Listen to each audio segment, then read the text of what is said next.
Hey, Journal Goddesses, it's your girl Dionne, the tea priestess Rough Sloan for you, me, and a cup of tea. So, it's been a few days since I've been in my journal because something came up that brought a lot of emotional charge with it. And so I know I've been avoiding my journal a little bit because of that. So I wanted to talk a little bit about what to do and how to support yourself when you have something that comes up that causes you to avoid the page. So, one of the first things that I really, really want you to know is to be gentle. It's absolutely okay that this has caused you to have some resistance to the page. I know the most that I've resisted has been like weeks. There's been times that something came up and it took me weeks to get to my journal because I didn't want to unpack those emotions. I didn't want to deal with it. I was in a pretty good place. All of the excuses, all of the reasons that came up as to why I didn't want to go deeper in, even though I know that writing and getting all of the everything that had came up would be so beneficial. I still avoided it. That's part of my default programming. So remembering that is part of the default and being gentle and as non-judgmental as I possibly can with myself. Because what happens when those old things comes up, that's actually triggering an old part of you, whether it's 30-year-old you or 20-year-old you or even teenage you. So whatever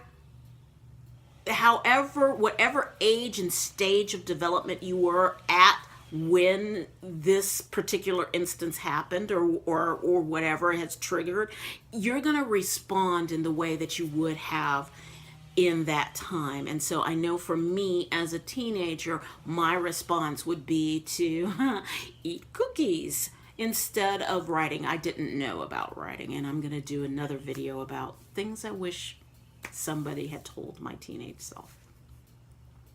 Oh, that's a good one. Okay, so be gentle and as non-judgmental as possible. Heaping more shame and judgment on top of resistance is just not good, and it's not going to get you back into your practices.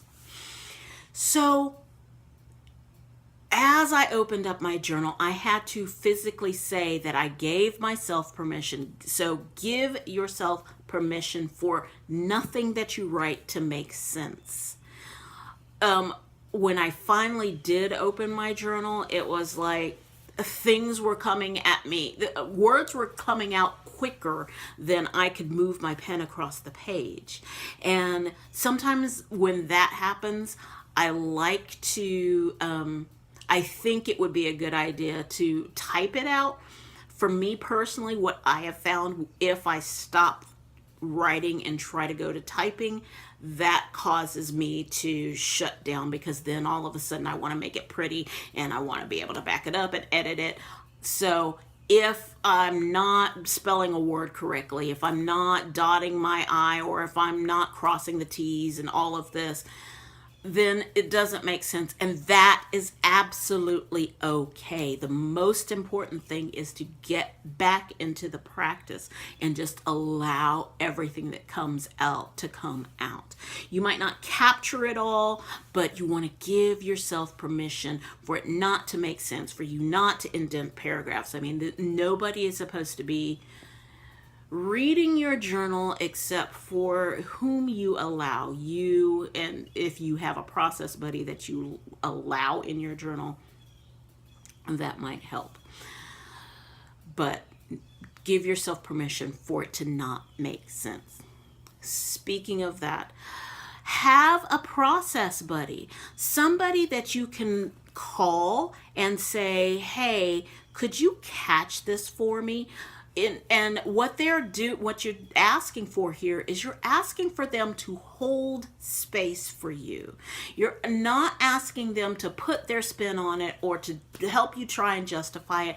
They are just sitting there open-hearted, listening with compassion, not trying to fix anything, because there's nothing wrong. It's just a matter of you being able to have a space to be able to move through whatever is the resistance to the pages, whatever the emotions that have come up, and in a safe, emotionally safe and supportive environment.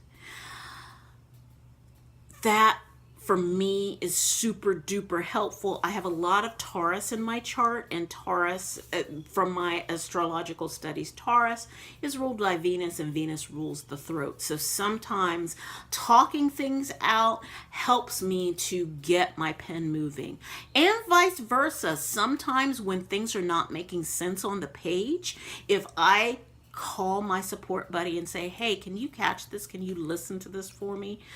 I'm trying to process blah, blah, blah, blah, blah, blah, blah, then that helps me to make more sense of what it is that I'm trying to get out and get lessons learned. Okay.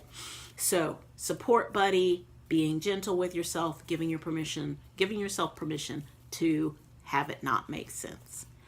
And another way to get through that might be to start with a different tool. If you are always writing, then you might want to try drawing. If you're always drawing, then you might want to try writing. Maybe you go and you pull out your collage magazines and you pull out a picture that represents what it is that you are trying to process, and then you start writing with that. You glue that in, you start writing with that. Use a different tool. I know I love to use the Elemental Forces of Creation Oracle, and for this particular thing, I pulled a card and it said float, and so I just allowed words to words to float to the surface, and I just wrote those words down, kind of like a mind mapping type thing, not trying to create whole sentences, just trying to allow words to come up to get my pen moving so that I could process everything that I was experiencing, or everything that was coming up for healing because of this situation. And the last tool that I have for you is to, again, get out in nature. Sometimes changing the environment that you are in, if you are always in your house or you always have a special chair that you go to, getting out in nature, getting out at a coffee shop, sometimes just changing your environment will shift things faster than if you were to try and force yourself to stay in the same place, because you're a different person. If something has come up for healing, then you want to be able to look at it from a different perspective in order to be able to get to the juicy goodness within, so that you can process it and heal it in a way that brings that energy back to you and supports you for what is needed next. So I hope that these things have been extremely helpful for you. Like I said, I'm going to do another video and I'm going to talk a little bit more in depth about what it was that triggered this, but I wanted to make sure to get this information out to you, and I hope it has been helpful for you. If you enjoyed this video, please give me a thumbs up and share it with somebody who you think might enjoy this video. I will see you next week. Thank you so much for being here. Bye-bye.